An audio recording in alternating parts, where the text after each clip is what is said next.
Here I'm milling the decks on a 400 Pontiac on an old Van Norman 570 2-speed broach, which is an old machine.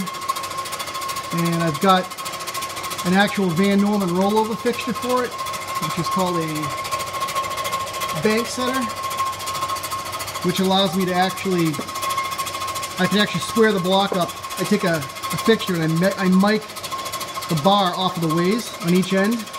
That'll get it lined up this way with the mains, and then I'll actually line it up with the existing deck as far as the index goes. I don't use the thing that they use. And it takes a little bit longer to set up, but there's no reason why you can't get nice finishes on old equipment.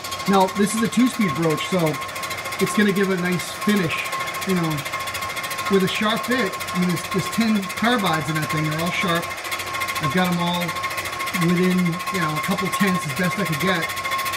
But I can rip, it's such a heavy machine, I can rip 5 thou easily.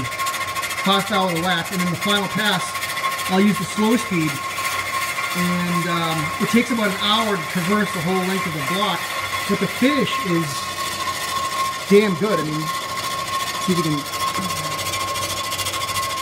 probably kind of hard to focus on.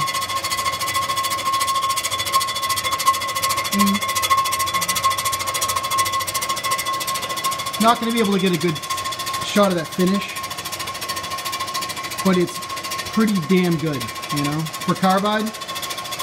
And I would put it up against, you know, an MLS gasket any day of the week.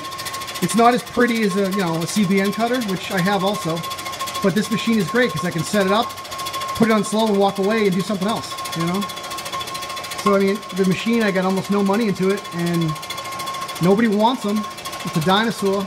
But there's no reason why with old equipment you can't.